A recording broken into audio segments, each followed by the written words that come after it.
Well, this is a funny old place, isn't it? Newcastle.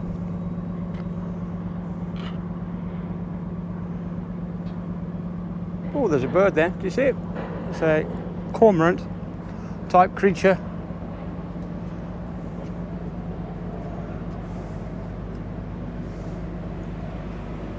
There we go. We've got some deck people down there doing some deck stuff.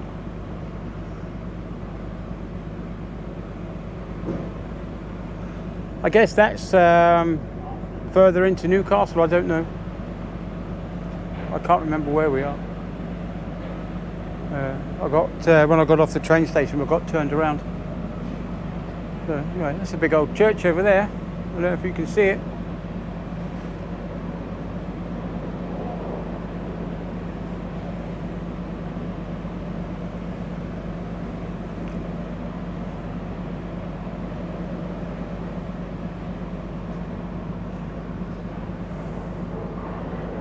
Well, it's 5:45 Monday morning.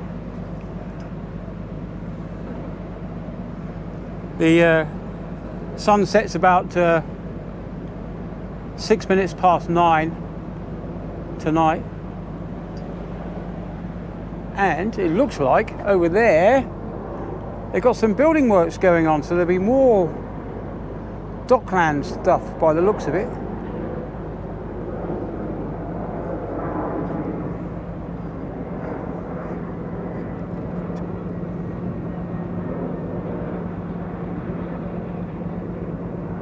Yeah, it's a pretty busy place, this.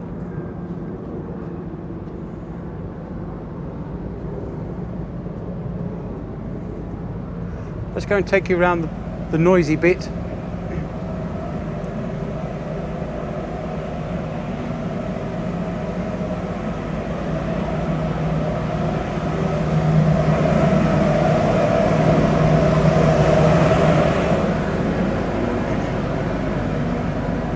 I say the noisy bit because of all the fans that are there.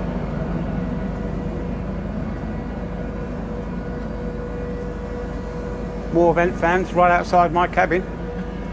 But the silencing is pretty good, actually. There's not much in the way of noise in the cabins. Well, we've got people here now doing rope work, so I'll disappear for safety's sake.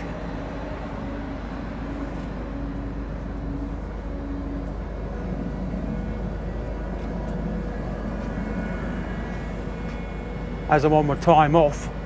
Anyway, so let's go back past the noisy bit. This is where all the fans, these are their air intakes.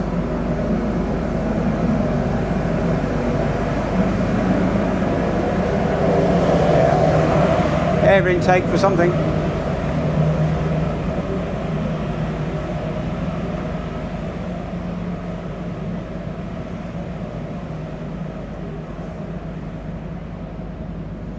Air intake. Got the engine room. Anyway, so let's go back here. Turn you around. Here we go. Right, well, there you go. You can see my glorious mug. Well, the journey up to Newcastle was quite eventful, with the train being delayed by 2 hours. The first train that we left from Hull left at 8:03, and when we got to York, it was on time. Sorry, Leeds. When we got to Leeds, the train was on time. And when we got off and we checked which platform to go to for the next one, it's cancelled. Everything from Leeds to York is cancelled. So anyway, we managed to get onto a train an hour later, which got us to York, which allowed us to catch another train to Newcastle, and that was delayed as well. So we sat there for a long time, and so we were, by the time we got up to Newcastle, we were 2 hours late. The guy that I was taking over from, he had missed his train,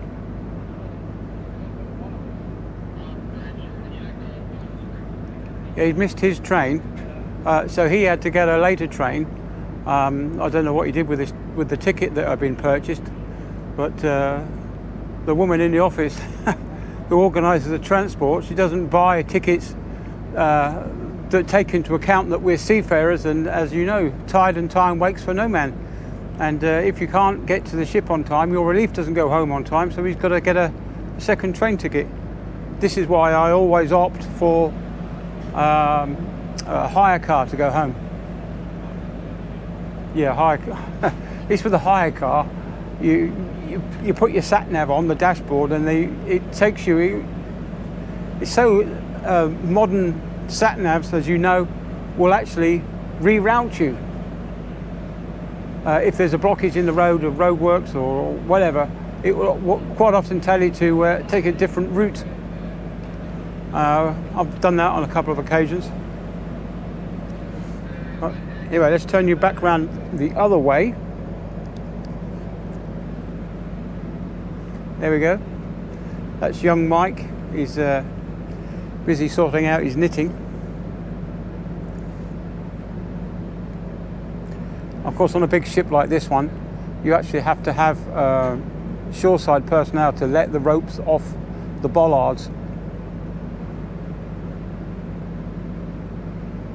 Whereas on a small tugboat that I was on, we actually had, you could actually loop the rope around the bollard and back onto the boat. So when you let go, you let go of one end and pull the rope round the bollard, and away you went. But on a bigger boat like this, you don't have that. So the shore personnel will let go.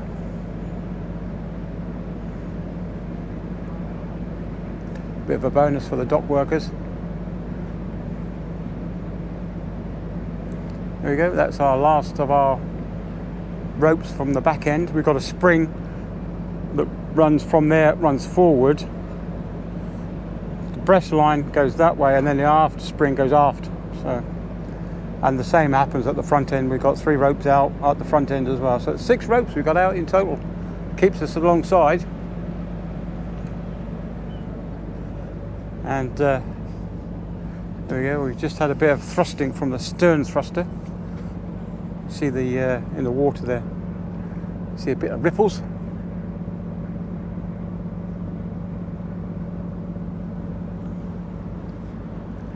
Yeah, so this is sunny Newcastle. Didn't really get a chance to go ashore and explore anything because we literally got straight off the train and straight into a minibus and here down to the ship. So I'm pretty certain that's inland that way, and that way is back out to sea. So I'm pretty certain we've got to go under bridges. But so I don't know where the big part of the town is. I'm pretty certain that's somewhere along here. Let's go back and have a look over here.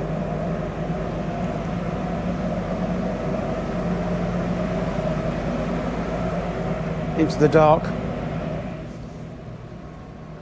So this is one of the computer annexes where they do their plotting. They're not doing much of that this trip.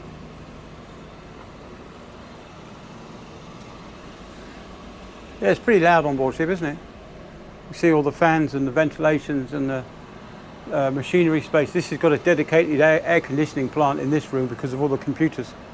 Not for the personnel, of course, but this is just to keep the machinery running.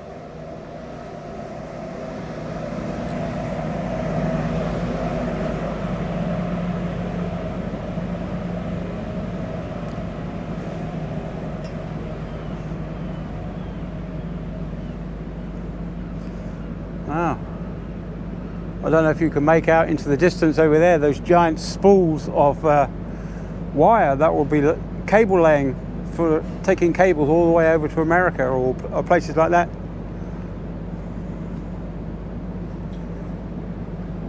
Yeah, they've probably used several of those rolls of wire in one trip.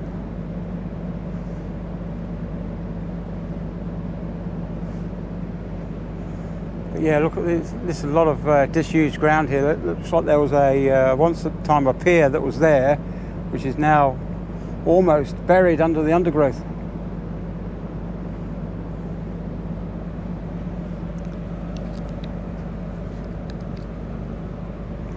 There you go. But that's one of the things that I miss being at sea, is to see the green trees. I do like watching, to see a bit of wildlife. There's a bird flitting about. We don't often get that at sea, but we might get to see more exotic creatures like dolphins and whales and stuff like that. Yeah, I've seen sharks, hammerhead sharks off Japan, as I said before. But yeah, so one of the things that I do miss is seeing the seasons change at home. And well, now that I'm only on 4 weeks on, 4 weeks off rota, you can actually see the difference as you go home. You can see the changes in the trees and the bushes and the grass. And of course, you can start to see the wild birds. I've actually had a blue tit in the garden the day before I came away, but I wasn't quick enough with the old camera. So let's turn you back round again. See the sun slowly setting in the distance. There we go. Back round that way. Well, so that must be west then. It's definitely west. As the sun sets over there, it's setting in the west, as we know. So that will be... Yeah, I'm pretty certain that we've got to go through the middle of Newcastle to get out. So what I'll do, I'll stop recording and I'll start when we've actually left. So there we are. That's us leaving the A&P port facility here in Newcastle. That's the berth that we were on with those giant buoys. They're called Yokohamas.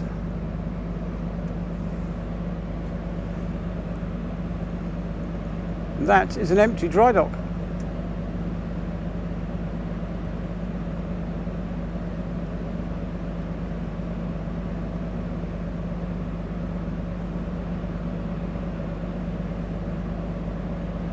These big old cranes here, they must have seen some work at one point, but obviously during the good weather, dry docks aren't in much supply unless they have a breakdown or damage that needs repairing, because most of the work's done during the winter time when ships are often laid up.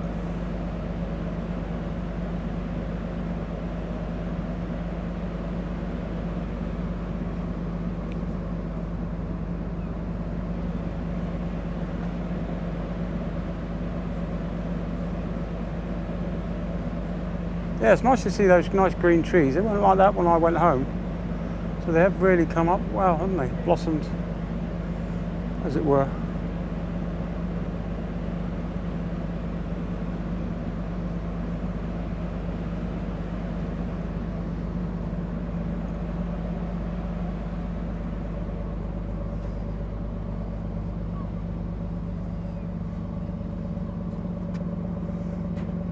Wow, that looks like a fairly new construction, that building.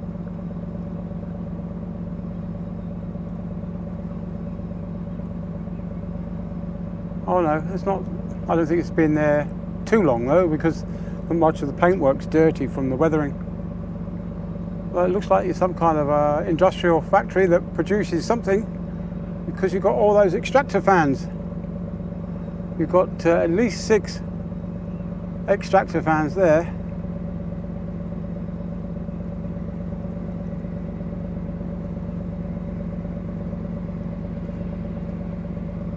What else is what's up the river?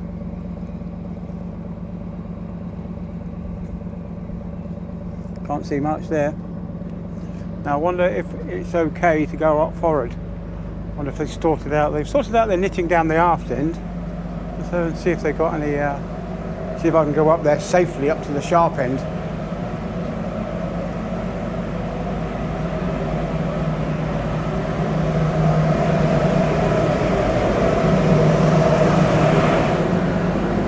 Yeah, we'll quickly scout past the noisy bit.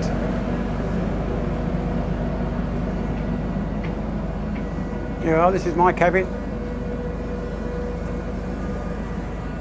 Only one window. Then we come up to the chief engineer's cabin. He's got 2 windows.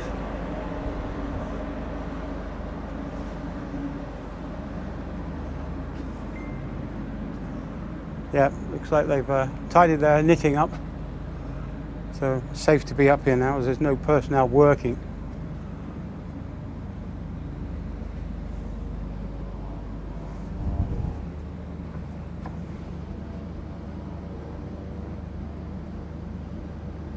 Yeah, you can, I can hear some kind of machinery working, handheld machinery, like a grinder or something, coming from that factory over there. Yeah, over there you can't see without me pointing, over that way.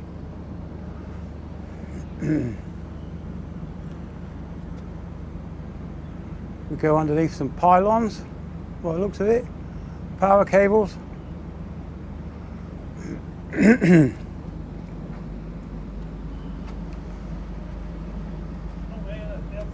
Oh, let's go.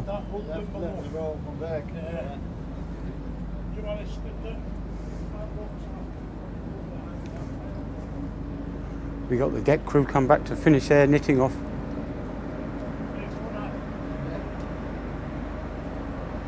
So they might have been securing the gangway, which they've lifted up.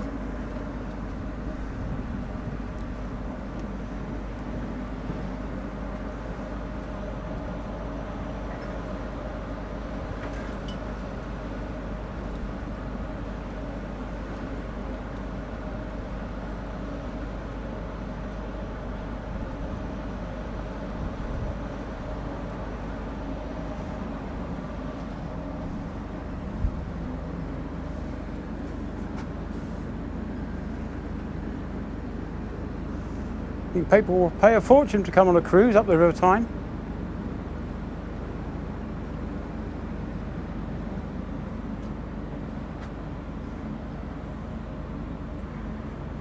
I don't know what that grey structure is over there. That looks like a concrete tower.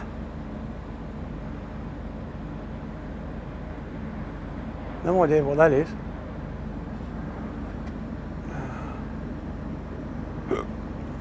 Hiccups, sorry.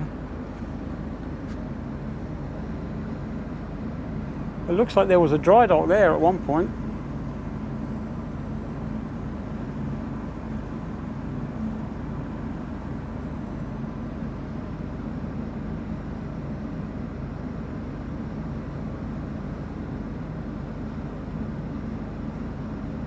Nice little marina for some fishing boats.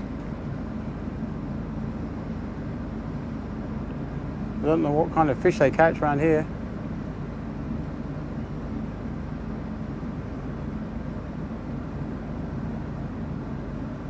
Yeah, it's one of their famous bridges over there. You can see there's like a steel bridge runs across there, painted green. Might not be able to make it out with this small camera. Hadrian Yard, there we go, with the letter H missing.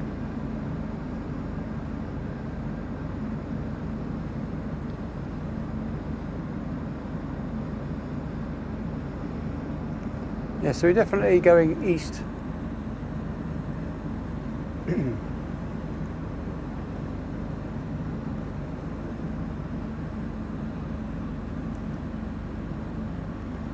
For the friend of the channel, Tony, who watches, there is other people on the ship other than just me. As you can see, there's you're seeing 3 other people today. That's if they make it into the cut.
I was talking to one of the scientists today, and he showed me his camera equipment that he's going to be using to survey the seabed.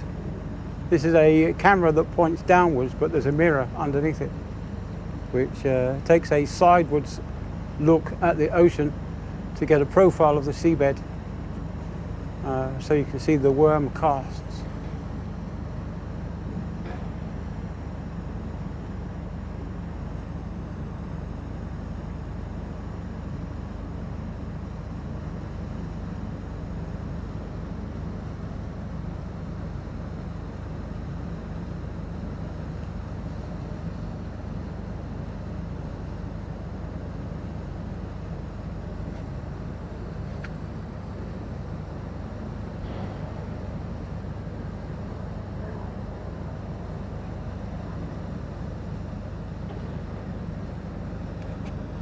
Let's go back over that way, see what we can see over here.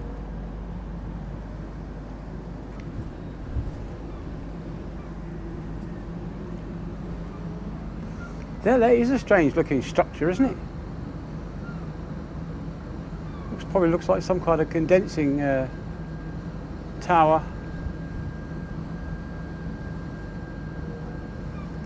Whether it's a recycling unit or not, I don't know. It's a very strange structure indeed.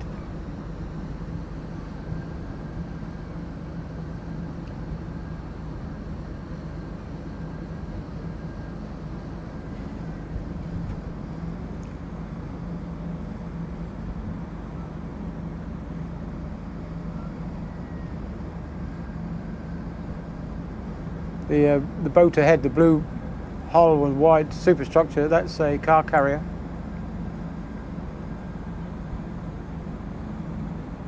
It looks like there's some new cars over there.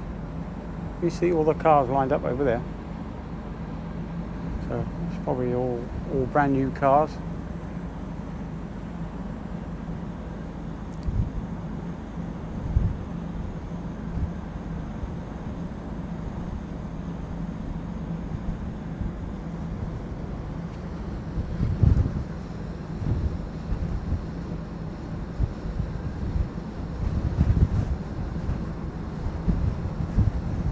People walking their dogs, kiddies in the play area.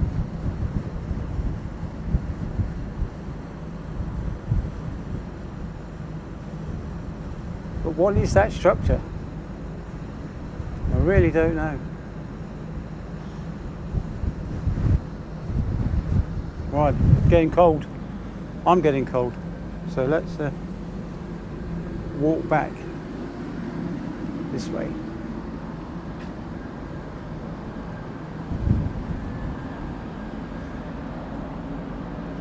Yes, now I can see it. I can see it. That's the gap between the chief engineer and the captain's cabin, and that's where there is a giant blade that comes out the bottom of the ship and acts as a stabilizer, drop keel as it were. If any of you sailed on dinghies, you'll know that they have these centre boards, drop keels, to help stabilize the boat. Anyway, let's go back in. I'll turn you off now. As we get to the noisy bit, I'll turn you off and then see if I can get this uploaded at some point.